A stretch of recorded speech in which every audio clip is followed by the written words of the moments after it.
Well, against my better judgment, I can't help myself. At this time, I wish more than I ever had.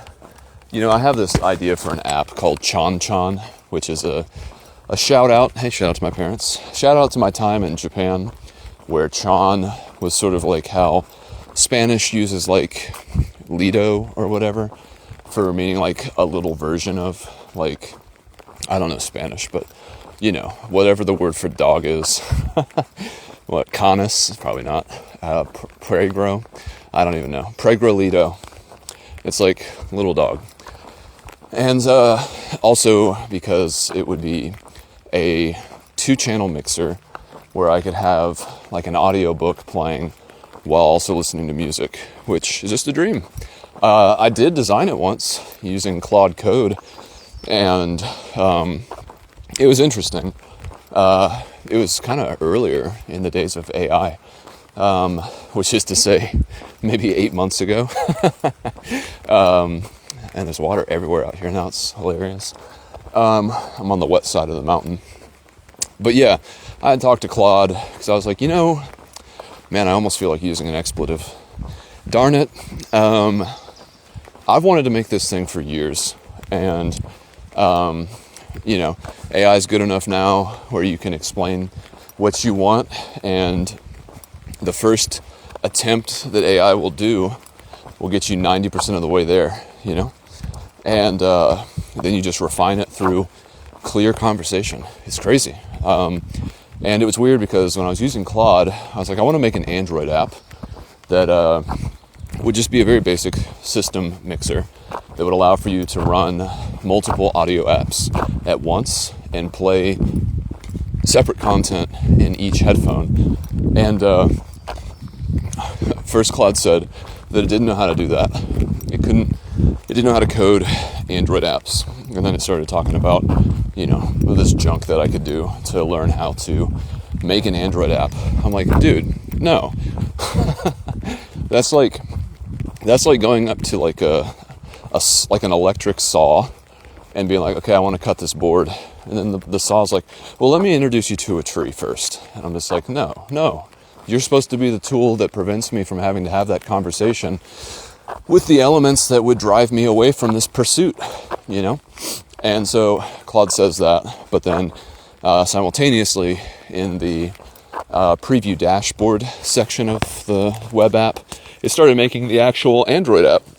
And it ostensibly it worked, I was going to have to do additional testing, but at least playing around with it a little bit in the browser, I was like, wow, well, this is exactly what I envisioned. I'm not a very visual person to begin with, so whatever kind of user interface they want to use, I'm happy to accept that. I don't care what color it is. I just want this functionality, And then I think the problem, I could be wrong about this. I feel like James, you'll be able to call me out if this is not true. Shout out to James. But I think the quickest thing that I would want to do would be to take that raw Android app file and be able to just drag and drop it onto my phone. But I think I actually have to root my device in order to get that kind of back-end functionality to the real nuts and bolts of my phone, And if memory serves, I don't know. Rooting is always like a bit of a dangerous prospect. You could mess up your phone, corrupt your data. I think you might even void warranties. I know for sure if you ever jailbreak your iPhone, you void some sort of warranty. I have no idea what it is, but it is what it is.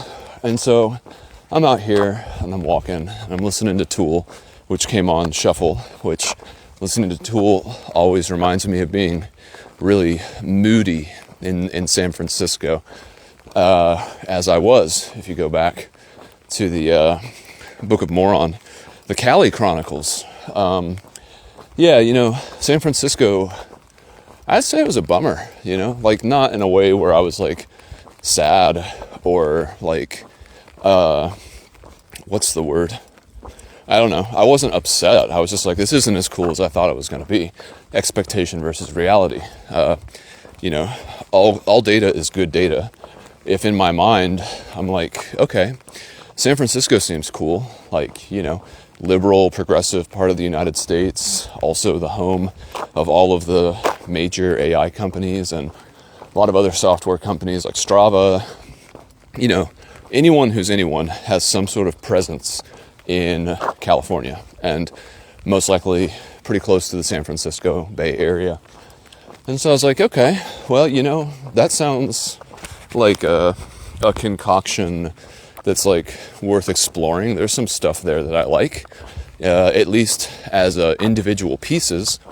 And then I go out to California, and, you know, I think the first indication that something was really wrong was when I came to find that they didn't sell flavored Zen.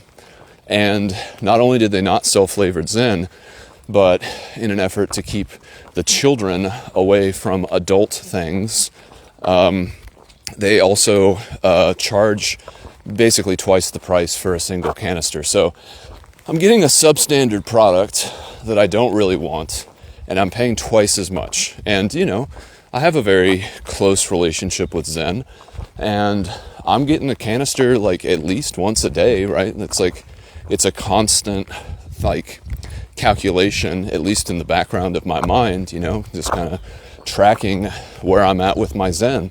Because, you know, if I'm out, and I'm getting a hankering for a Zen now, but if I'm out and, you know, I'm like at a cafe, like, you know, I want to be able to put a Zen in when I'm drinking that latte. And if I strike up a conversation with a beautiful woman or an interesting man, let's hope it's one of those two, I want to be able to, if you'll pardon my French, Zen my butt off. You know, there's nothing better than just like chain zenning and drinking coffee and having an interesting conversation. It's just like, you know, it's about 10% better, or whatever the smallest percentage you could have, but still notice it. It's that much better to include a very light stimulant into the experience just to kind of push through. Because, you know, you meet someone who you have like a genuine, interesting conversation with. That's like a very serious high. That's like, you know, you could be talking about that for days, at least hours. You know, think about it in your own life. Anytime you've ever had one of those serendipitous moments where you, like, all of a sudden become very close to a stranger. Like, you go from that experience and you report that back to the world as if you discovered the cure to cancer. You know, you can't even stop and help yourself. There's like this crazy thing that happens with us as social creatures when we feel like we're having a meaningful connection. It seems like it's the most important thing in the world. I would say it's probably one of our greatest identifiers, I won't say assets, and certainly one of our greatest flaws, in my opinion. Because, you know, what does that even mean? You know, like, it's, I mean, I think it's strictly speaking from a biological standpoint, especially if it's someone who you're possibly romantically interested in, it's just like this very real indication that like meaningful reproduction could occur.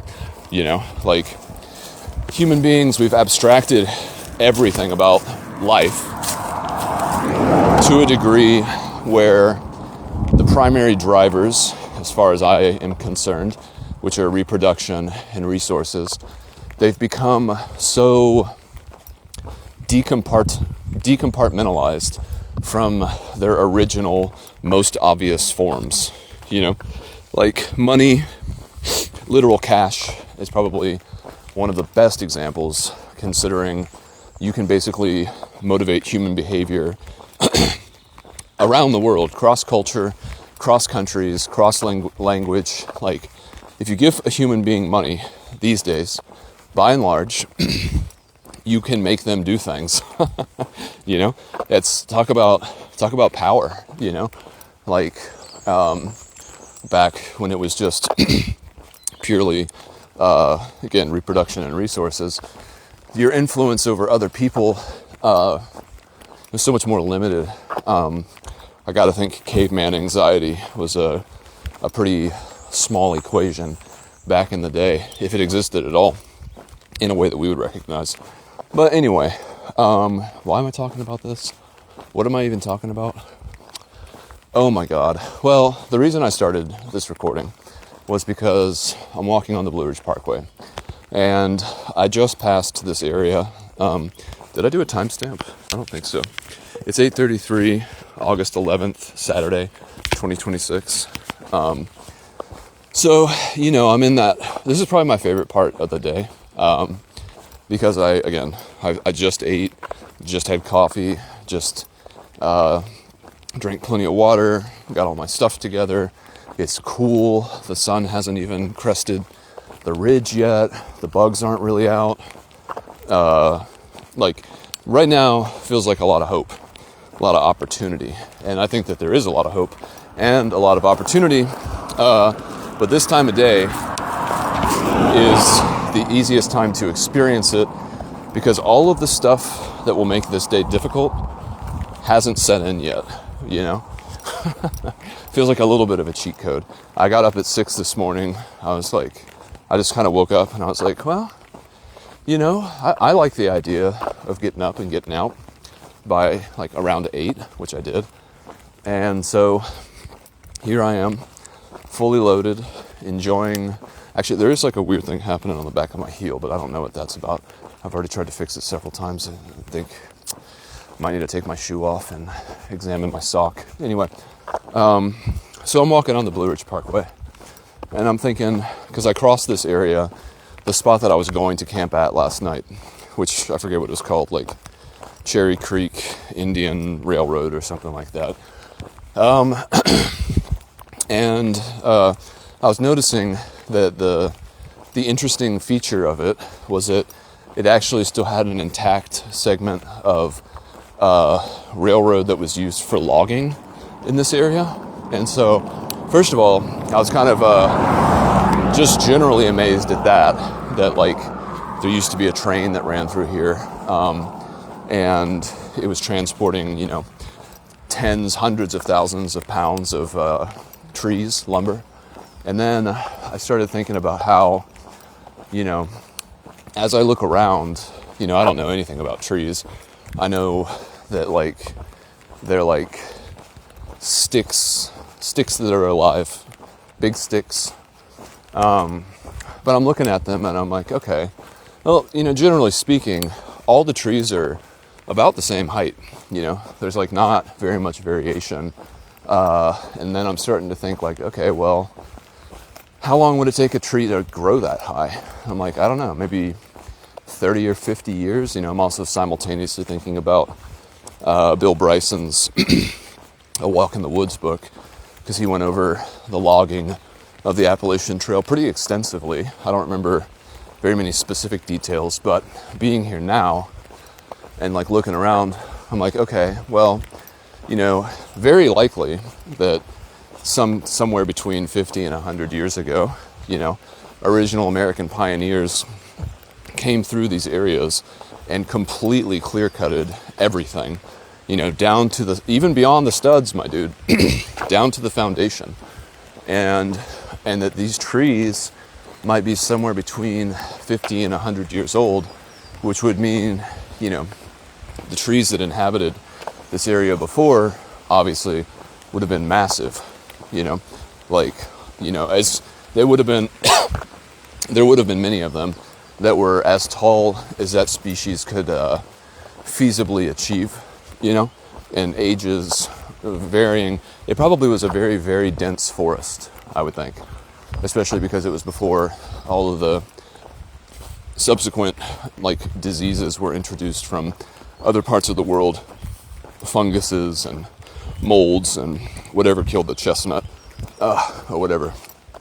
Read Bill Bryson's book if you want details. And so I'm looking and I'm okay, well, that's interesting, because I just can't imagine coming out to this this landscape as an entrepreneur and being like, okay, well, I will definitely be a millionaire, which is basically like being a trillionaire back then, you know. And you look at this land, you buy like, you know, 500 acres from the government or whatever for like $30, and then, you know, you have to set up this infrastructure like on raw, untamed nature. And it's just like, what a task, my dude. Like, modern entrepreneurship is like, you know, you have to buy a premium subscription to AI and make an app. And like, you know, there's like absolutely no existential stakes to modern entrepreneurship. I mean, you know, I guess you could be a baker, in which case you'd need a physical space. Or, I don't know, maybe not. Maybe you're smarter. Maybe you figure out using AI how to just leverage your own kitchen, like make a little boutique, you know, bread making company.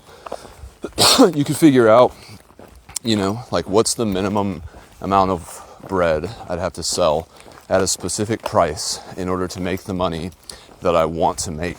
And then you could talk to AI and be like, hey, I'm trying to make $130,000 a year by selling a boutique bread subscription plan, you know?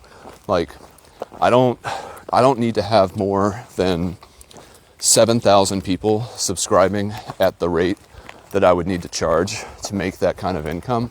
So can you please create, and please is the operative word, can you please create a marketing strategy that would leverage Facebook and Instagram ads and impressions and all that stuff so that I could target the people in the demographic most likely to get the bread subscription? You know what I'm saying? Like, you could definitely, if you approach entrepreneurship as just a place where you get to make your own rules, which is kind of what it is, I suppose, and you do approach it in that way where it's like you have a specific income target, I think you could really probably bypass a lot of the trappings of entrepreneurial risk in a modern context and probably come out all the better. You know, Facebook and Instagram is it's legit, my dude. I don't know if you know that, but it's definitely legit. Like, you know, people on those platforms, this is point of pride, ego's coming out. I could tell this is a warning sign that this shouldn't even be said, but I'm in an indulgent mood since I'm happy and not hot yet. So I'm gonna say I've never, ever, was this even true? Ooh, maybe I'm wrong already. Oh, I think I am actually. Or no, it was because of YouTube. Well, I have bought something because of advertisement on YouTube. I have never bought anything because of advertisements on Facebook or Instagram. But as we've discussed before, you know, the crazy thing about social media, and again, got to think about the adage that the medium is the message. Like, social media gets you into an aroused emotional state, right? Like, you're bypassing your executive functions and you're basically existing in a place where logic doesn't have room to contribute to the conversation of your experience. Like, you're seeing something that is arousing you, whether that is sexual or that is fear or that is anger, whatever it is, it's bypassing your very already fragile ability to control yourself and operate as if you have agency over your behavior. It puts you into that state of emotionality, and buying things, I should say selling things to emotionally compromised people is easier, you know, especially if you're using a targeted product strategy, you know, like make your bread subscription appear specifically concurrently with food-related reels or something, you know, like make people manipulate them. That's what it is. Instagram, it is a medium of manipulation. That's what social media is. There is no benign way to use it, in my opinion. And it is something that will feel very difficult to part with. And when you use it, it will feel very important to use, but it will always leave the user twice as empty as when they started, And again, ego coming out, early morning stuff, but I'm telling you, like, I made it a point. I definitely advertised my bike ride back in August on Instagram because I was like, all right, I'll try to be an influencer again, and failed at that because I just don't want to do that. When it comes down to it, it's a lot of work, and it's not something that I enjoy doing. Making videos, making pictures, like, I suck at taking both. Like, I'm not a very visual person. I don't look at stuff and be like, I wish I could look at this again. It's just like, I see it and I'm just like, okay, those are a bunch of trees, my dude. Is there any water? Like, you can't drink a picture, my dude. And so, losing the thread, I was looking at nature. It distracted me. Oh my God. Visual influencer. Yes. No. Gave it a shot being an influencer on my last trip, and just again was completely reaffirmed in the fact that, like, that is not something that I should or actually want to do. And then this trip, I was just like, well, it's my third time on the Appalachian Trail. Like, I feel like it's kind of a little, like, I would view it as a certain kind of bragging to document it too thoroughly, or maybe just, like, not even the kind of attention that I would want for this kind of a project. Maybe bragging's not the right way to describe it. Maybe it's just more like, it's like I'm at a point now where I just like doing this. And honestly, one of the best parts of doing this is that no one else is a part of the conversation. Like, I absolutely love being out here by myself, and it's not strictly for the solitude as much as it is for the complete and total experience of self-reliance and agency. And when I say self-reliance, I don't mean like I'm even cooking my own food that I catch, like, what I'm talking about is, like, when I'm making decisions about my day, I only rely on my own input to decide what I will and what I won't do. And I gotta tell you, as a human being of 36 years on this planet, the most empowering action, the most empowering feeling that I can ever receive thus far is by pursuing things that allow that kind of self-reliance and agency, because then it's like, oh, I feel like I'm living my life. Like, and I don't mean that in an Instagram way. I mean, like, I feel like the factors that might cause me to make certain choices have been muted in a way to where, once again, only my own interpretation of reality bubbles up to the surface as the primary source document for my decision making. And I kind of, maybe this is ego coming out, but I can kind of hear in the background a little derision to that claim, because I think there is a fear that this kind of a state will lead you to a place where you're, like, basically just navel gazing and in an echo chamber of your own thoughts. But very conversely, I don't know, I feel like that's like something people would say who haven't actually tried it, because, like, and I'm not calling anyone out, I'm just trying to dissect this so I can understand why that thought even occurred to me, why I thought I should address it. Like, I think if you haven't experienced a lot of self-reliance, which I think naturally breeds empathy and compassion. I could be wrong. I don't know. I haven't spent a lot of time with people who have also only or primarily spend a lot of time with themselves.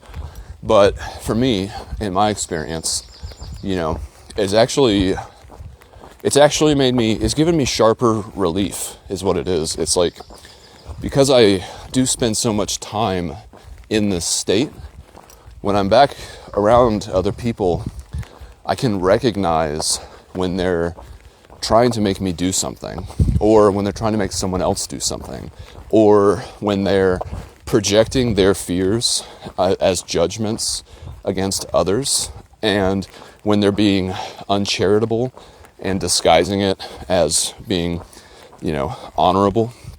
Like, I think about no names, right? But I heard this story once about this guy who had a meaningful interaction with a homeless person, but it was despite his better judgment. He was like someone who had actually been raised to believe that you're not supposed to give panhandlers money, which is pretty obviously very different from my philosophy. My philosophy is that you should give those people as much money as you're willing to part with, because, there but for the grace of God go we, whatever conspired so that you have $20 in your pocket and this dude or this dudette doesn't, whatever those reasons are, it's worth it to share the wealth a little bit whenever you can, just because, if nothing else, just think of it as a thank God tax. Like, thank God I'm not you,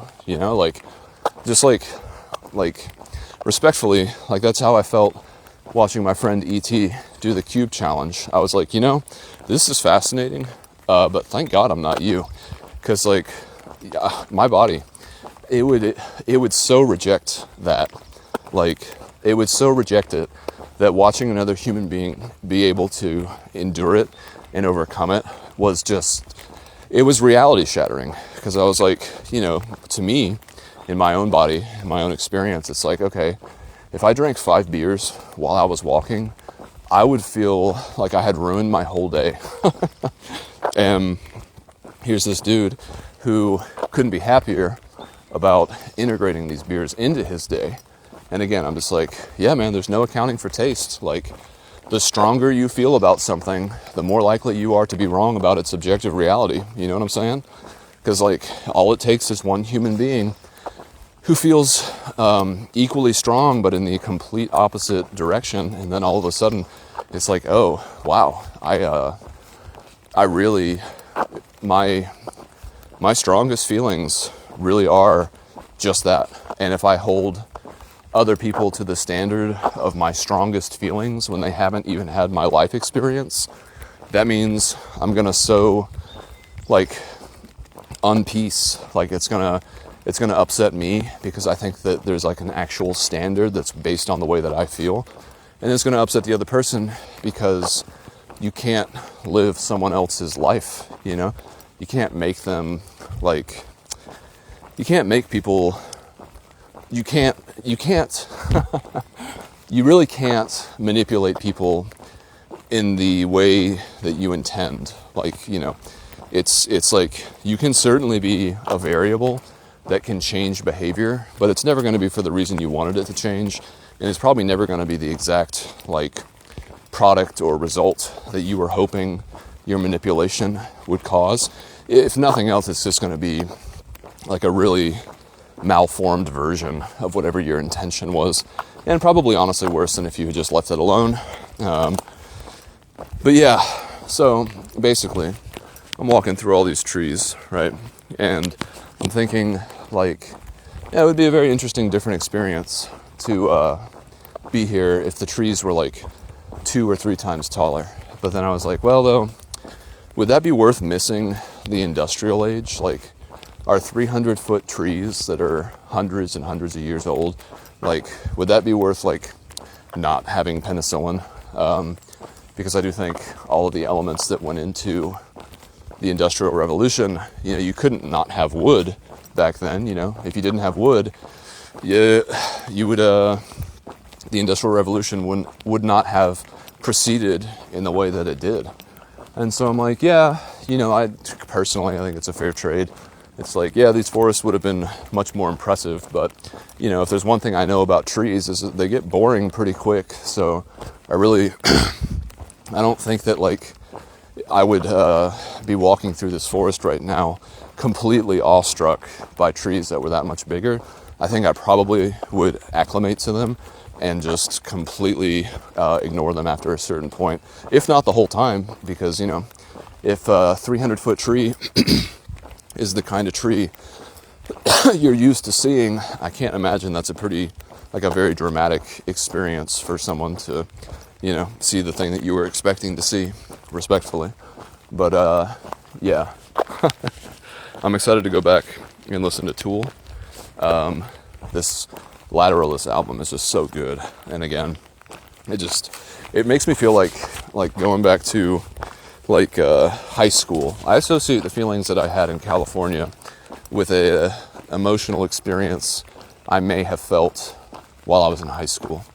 Just like this heavy social thing, like much more external than internal. Because again, internally I was fine. I didn't care about anything, you know. I was living in the Marin Headlands at a closed visitor center, had access to good food, beer was flowing like wine. I had been going to that bicycle co-op every week on Wednesdays, which I guess I only did like 3 times maybe. But you know, I had started to like bed myself in to the environment a little bit. I feel like I should check the map. I haven't really been paying attention. Yeah, I'm fine. But yeah, there was like external stuff going on that I felt like people were dumping on me because they weren't able to deal with their own feelings to a level to their own satisfaction or to their own resolution. You know, again, right or wrong doesn't really matter. There's no accounting for taste, and I'm not trying to tell anyone how to live their life. But as far as I'm concerned, you know, like one of the key tenets to my own philosophy, as often as I can possibly do it, in so much as I can possibly hold to it, it's like I absolutely refuse to easily make my problems other people's problems.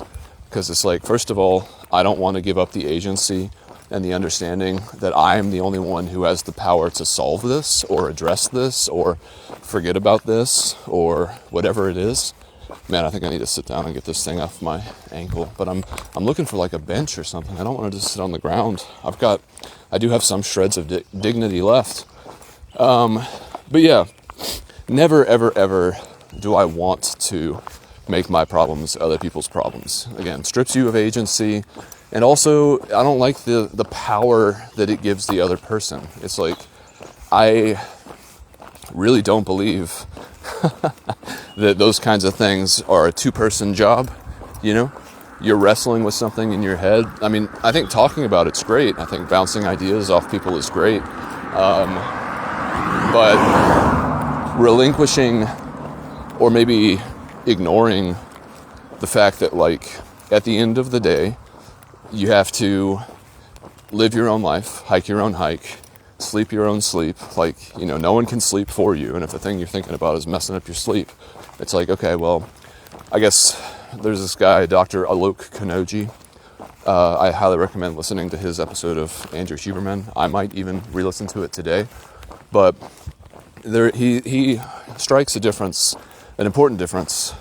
He says, talking about feelings, talking about emotions is not the same as dealing with feelings or dealing with emotions. You know, there is a slippery similarity between the two because it can feel very productive to cathartically speak to another human being about the anguish you're going through. You know, that can be a healing mechanism. But if you never actually address the things that you're always complaining about, then it actually becomes like a perpetual motion machine, and you're not actually solving your feelings or dealing with your feelings, you're just talking about your feelings, you know? And so, for me, I'm just like, okay, like, what am I even talking about? Oh my God, San Francisco,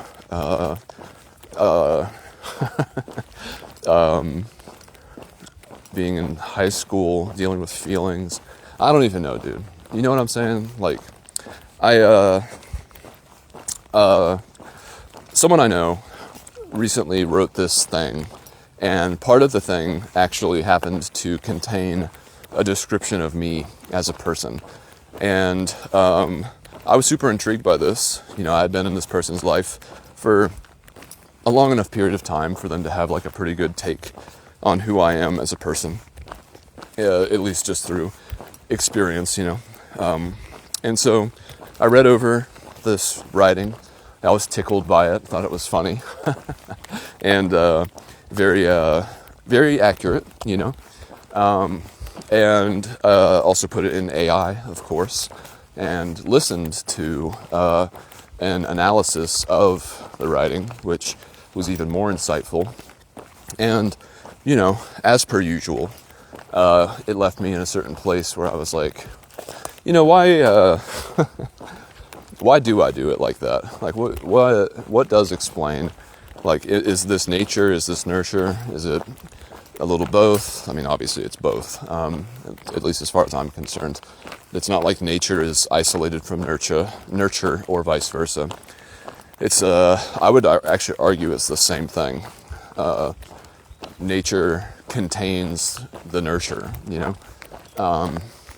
But in any case, you know, I have to say, like, a huge thing that I feel like I've integrated meaningfully into my life has very little to do with like abstract concepts like nature and nurture.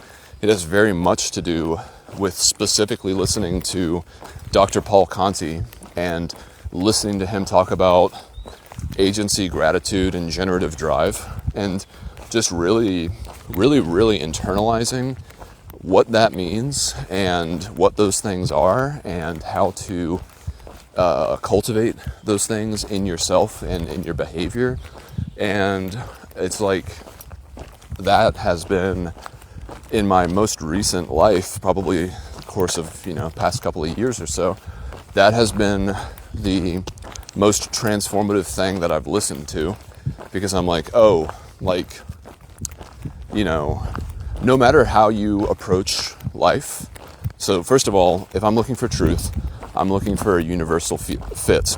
Like, I don't believe that something can be true if it has stipulations, you know, just like that. There's just no way. It's just, it should be equally distributed, it should be equally available, and it should be equally accessible to anyone who goes looking.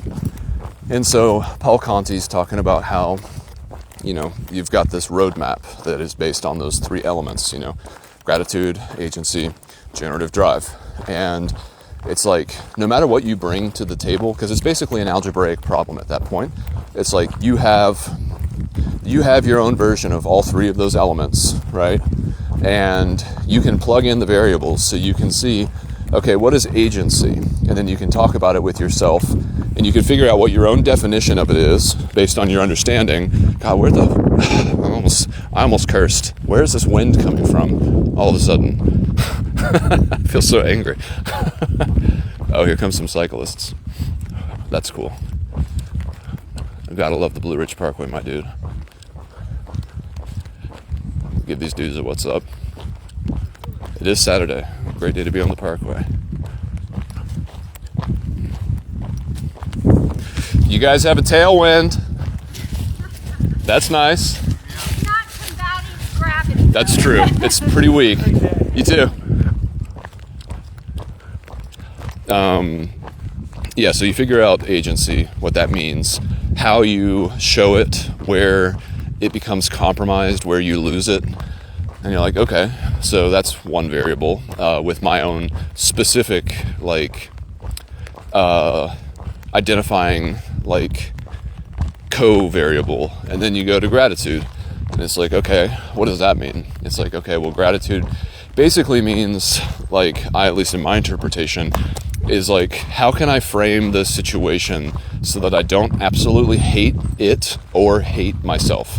Like, sure, there's a feeling of dissatisfaction from time to time in life, and if you're not being aware of how you feel, you can go straight into like pity, like self-pity and catastrophizing. As soon as your body presents that feeling of dissatisfaction, you will interpret it in the stream, in the pathway that is the least biologically active, the lowest state of entropy, because that's like, it was like when you were a child, that was a sufficient explanation. And if you don't continue to refine what your biofeedback is telling you in a way that kind of fits, in a way that fits it so that you can actually explain your sensations in a way that is kind of detached from the emotions that they evoke, then you can start to kind of play with like what certain feelings actually mean and what their source is and also what their importance is. So for me, it's like, okay, gratitude is like, that's permission to rewrite the script so that I like the story. I want to acknowledge true feelings, but I don't want to focus so much on something negative that it starts to extend beyond its own borders, It's like making a picture of happiness, if all the lines start to bleed together, then it's hard to know, the wheat from the chaff, shall we say. Ooh, a picnic bench. Okay, I'll sit here and fix whatever's going on with my foot. So, yeah, gratitude. And then generative drive. If you have agency all put together, you have gratitude to have the story that you feel like you're actively writing and that you're proud of, or not even proud, but you're just satisfied with it. And then you have generative drive, which means now you can impact the environment, literally. Like you can actually change reality a little bit through what you think and what you express, or through what you make, if there's even an important difference there, I don't know. But uniting all of those things, you feel like you're actively living your life. And when you have that feeling, it's just like, I should say, when I have that feeling, I'm just like, it's a lot easier to understand why things are going the way that they are, because it's like, I'm not very important and I'm not very impactful to my environment. So sometimes I run up against resistance, and that's not an indication that anything's being done wrong. That's just an indication that I'm moving through life, and as long as I feel like I'm at the steering wheel of that, then wherever I kind of end up going, I'm like, well, I don't really care, because I know I can deal with whatever happens, because I always do. and also, human beings don't like statistics, but if I generally am able to make my way through life and not feel bad most of the time, there's no reason to think that some change would alter that super dramatically or drastically. I've lived a third of a century. Is that right? Yeah, that's right. And so, I'm sure I can still be very surprised in life, but it's not like there's going to be a dinosaur that comes off the mountain or anything like that. Like, I kind of know what I'm up against most of the time. Could be a very severe version of what I'm used to, but, at 36 years, I feel like I kind of know what the rules of life are, kind of know where you can bend them, kind of know what happens when you break them, and kind of know what happens when you follow them. And so I'm just like, all right, well, that's the game, my dude. So here I am at Stillhouse Hollow parking area, elevation 3,000 feet. I found a picnic table, like I mentioned, so I can sit down like a human being and figure out if I have like a little thorn or something in my shoe. I don't know what it is. It feels really annoying though. I probably walked like 3 miles at least. So, is this bench even sittable? Yes. Okay, what's in my shoe? What is this terrible feeling? I can already sense that like I'm not gonna find it. I haven't found it yet, and I've tried several times to like get it off of my foot or whatever's going on. At this point, I don't even know if it's real. You know what I'm saying? Oh, dude. Alright, well, I'll leave it there for now. Let's see. Shout out to my parents. Love you. Bye.